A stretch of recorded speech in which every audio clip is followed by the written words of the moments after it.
Akashvani Bihari news में आपका स्वागत है। खबरों की ओर बढ़ने से पहले एक नजर डालते हैं शाम तक की टॉप हेडलाइंस पर। 13 जून तक बिहार में मानसून की उम्मीद। पिछले वर्षों की तुलना में 5 दिन पहले होगा आगमन, किसानों के लिए शुभ संकेत। जून से पहले गड्ढा मुक्त होंगी सभी ग्रामीण सड़कें। बरसात में ग्रामीणों के आवागमन में नहीं होगी कठिनाई। 7 वर्षों तक सड़कों के रखरखाव की भी योजना। कुटुंबागढ़ की खुदाई में मिली पुरानी सभ्यता के सिक्के। इतिहासकारों का मानना है यह गढ़ पाल वंश और क्षत्रिय राजाओं का किला रहा है। 2010 में सीएम नीतीश ने दिया था खुदाई का आदेश। शौचालय और अन्य सुविधाएं नहीं तो रद्द होगा पेट्रोल पंप का लाइसेंस। लाइसेंस का नवीनीकरण भी केवल उन्हीं पेट्रोल पंप का होगा। आदेश का पालन न करना संचालकों को पड़ेगा भारी। पाकिस्तान छोड़ते वक्त डरे हुए थे विदेशी खिलाड़ी। टॉम करन ने कहा फिर कभी पाकिस्तान नहीं जाएंगे। रिशाद हुसैन ने साझा किया डर का माहौल।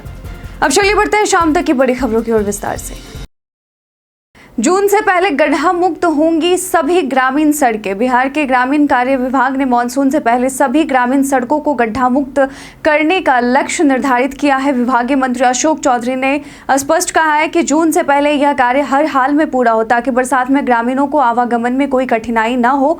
उन्होंने सख्त लहजे में कहा कि निर्माण कार्यों में लापरवाही या समय सीमा का उल्लंघन बर्दाश्त नहीं किया जाएगा। मंत्री ने कार्यों की गुणवत्ता और संवेदकों के भुगतान की पारदर्शिता पर भी जोर दिया।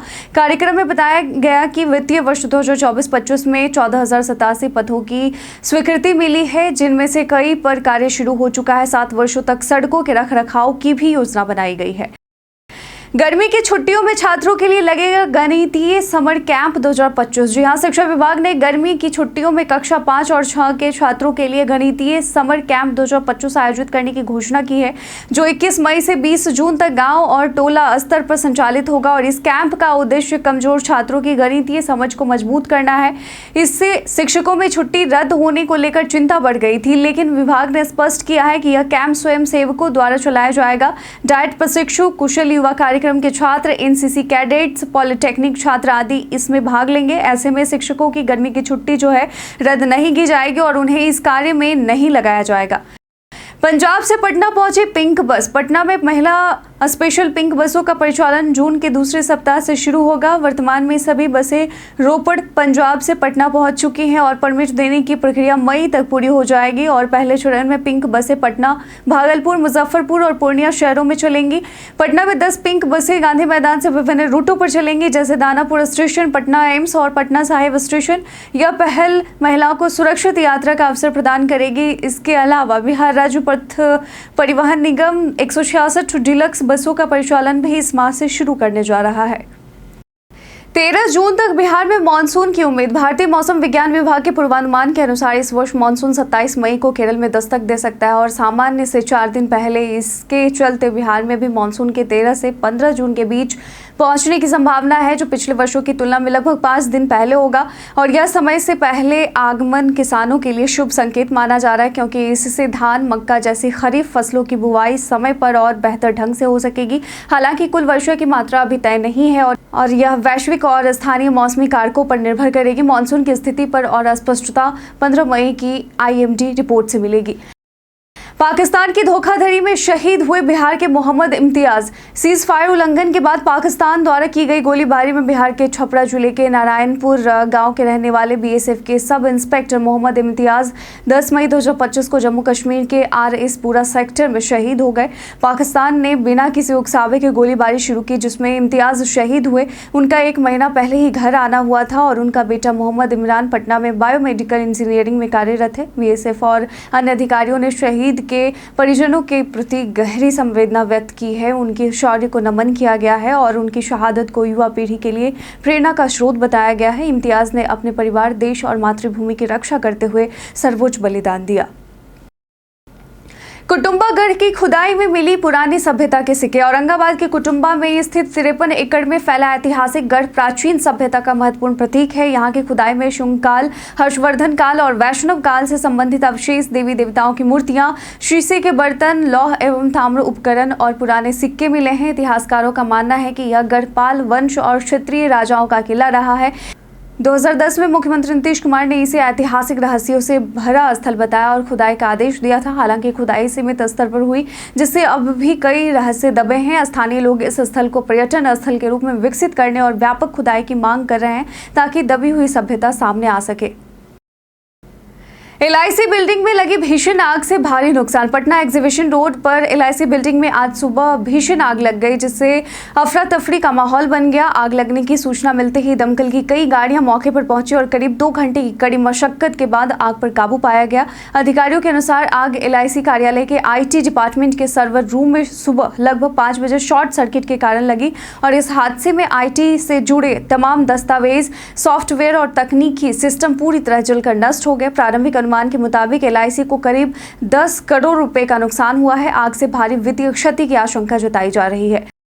शौचालय और अन्य सुविधाएं नहीं तो रद्द होगा पेट्रोल पंप का लाइसेंस। राज्य सरकार ने पेट्रोल पंपों पर शौचालय, सफाई और अन्य जन सुविधाओं को अनिवार्य कर दिया है।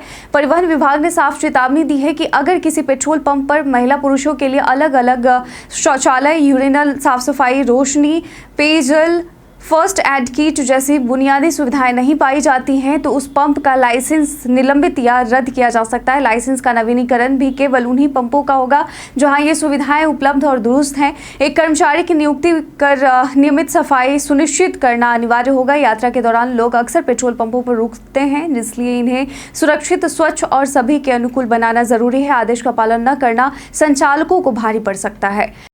सेपक टाकरा प्रतियोगिता में बिहार के बेटे बेटियों ने बिखेरी चमक। खेलो इंडिया यूथ गेम्स 2025 में बिहार ने सेपक टाकरा स्पर्धा में शानदार प्रदर्शन किया है। बालक वर्ग में बिहार के बेटों ने उम्दा खेल दिखाते हुए ओवरऑल चैंपियन का खिताब अपने नाम किया, जबकि बालिका वर्ग में बेटियों ने शानदार खेल दिखाकर दूसरा स्थान हासिल किया। शनिवार को घोषित ओवरऑल परिणाम में बालक वर्ग में मणिपुर दूसरे और नागालैंड व दिल्ली संयुक्त रूप से तीसरे स्थान पर रहे। वहीं बालिका वर्ग में मणिपुर चैंपियन बनी, बिहार उपविजेता रही और हरियाणा व आंध्र प्रदेश तीसरे पायदान पर रही। दोनों वर्गों में बिहार को एक एक रजत पदक मिला, जिससे राज्य का गौरव बढ़ा। इस प्रदर्शन के बाद बिहार की टीम को बधाइयों का सिलसिला शुरू हो गया है।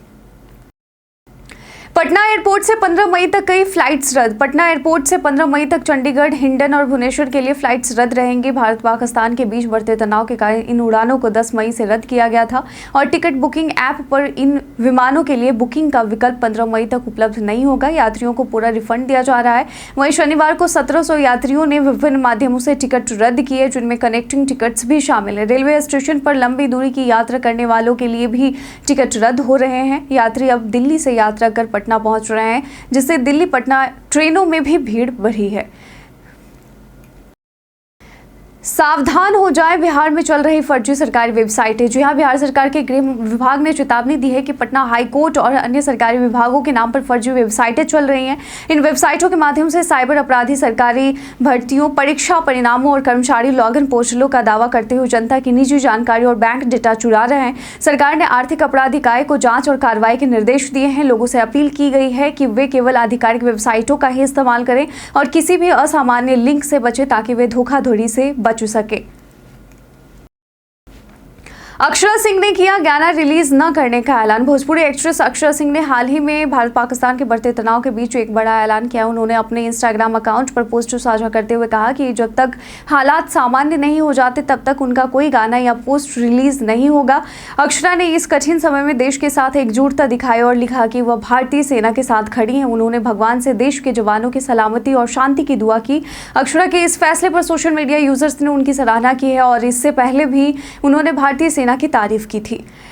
नेत्र जांच और चश्मा मुफ्त में देने की योजना। बिहार में अब लाखों मरीजों को मुफ्त में चश्मा मिलेगा और उनकी नेत्र जांच भी बिना किसी शुल्क के की जाएगी। और इस योजना की घोषणा राज्य के स्वास्थ्य मंत्री मंगल पांडे ने पटना में आयोजित पटना ऑप्थेल्मिक सोसाइटी के वार्षिक अधिवेशन में की है। उन्होंने बताया कि राज्य के प्रखंड और जिला स्तर पर नेत्र जांच शिविर लगाए जाएंगे और इसके बाद जरूरतमंदों को मुफ्त चश्मा वितरित किया जाएगा। साथ ही राज्य के मेडिकल कॉलेजों में नेत्र बैंक भी स्थापित किए गए हैं, जिससे मरीजों को बेहतर इलाज मिल सकेगा। राजेंद्र नगर अति विशिष्ट नेत्र अस्पताल का उन्नयन भी किया जा रहा है। कार्यक्रम का शुभारंभ बिहार के राज्यपाल आरिफ मोहम्मद खान ने किया और उन्होंने आंखों को संचार का महत्वपूर्ण माध्यम बताया। पटना नगर निगम ने दैनिक श्रमिकों के पारिश्रमिक बढ़ाने की दी स्वीकृति। पटना नगर निगम ने शहर में पेयजल की समस्या को हल करने के लिए 100 वाटर एटीएम लगाने की मंजूरी दी है। इसके लिए CSR फंड का उपयोग किया जाएगा। ये वाटर एटीएम प्रमुख स्थानों पर लगाए जाएंगे। इसके अलावा रैन बसेरों में रात्रि भोजन की सुविधा शुरू करने का भी निर्णय लिया गया है, जिससे गरीबों को रात में भोजन मिल सके। नगर निगम ने दैनिक श्रमिकों के पारिश्रमिक में वृद्धि की भी स्वीकृति दी है, ताकि उनकी मेहनत का उचित मूल्य मिल सके। साथ ही योग और प्राणायाम के लिए आर्ट ऑफ लिविंग को स्थान देने का निर्णय भी लिया गया है। पाकिस्तान छोड़ते वक्त डरे हुए थे विदेशी खिलाड़ी। पाकिस्तान सुपर लीग 2025 में लाहौर कलंदर्स के बांग्लादेशी लेग स्पिनर रिशाद हुसैन ने पाकिस्तान और भारत के बीच बढ़ते तनाव के बीच विदेशी खिलाड़ियों के डर का खुलासा किया। दुबई पहुंचने पर उन्होंने बताया कि खिलाड़ी जैसे सैम विलिंग्स, डेरिल मिचेल और टॉम करन डर से परेशान थे। टॉम करन तो रोने लगे थे और यह कहते हुए कि बहुत तनाव में थे कि वे फिर कभी पाकिस्तान नहीं जाएंगे। रिशाद ने बताया कि वे सभी दुबई पहुंचने के बाद सुरक्षित महसूस कर रहे थे, लेकिन पाकिस्तान छोड़ते वक्त हवाई अड्डे पर मिसाइल हमले की खबर से डर और बढ़ गया। इस स्थिति के बाद IPL और PSL दोनों को स्थगित कर दिया गया था। बीते दिन हमारे द्वारा पूछे गए सवाल का आप लोगों में से बहुत लोगों ने अपना जवाब हमें कमेंट सेक्शन में लिख कर दिया था। जिन्होंने पूछे गए सवाल का जवाब दिया उनके नाम है खुशी शर्मा, संजीव कुमार, राजकिशोर महतो, नंद कुमार सिंह, रवि मोहन वर्मा, नौशाद रजा, रंजीत मिश्रा, लक्ष्मी मेहता, धीरज करदार, पंकज कुमार, राजेश कुमार शर्मा, राम बाबू दास, मनीष कुमार और दीपक कुमार। इसके साथ ही बढ़ते हैं आज के सवाल की ओर। आज का सवाल है कि आपके क्षेत्र की सड़कों की स्थिति कैसी है, और साथ ही अपने क्षेत्र का नाम भी अवश्य लिखें। आज के बुलेटिन में बस इतना ही। धन्यवाद।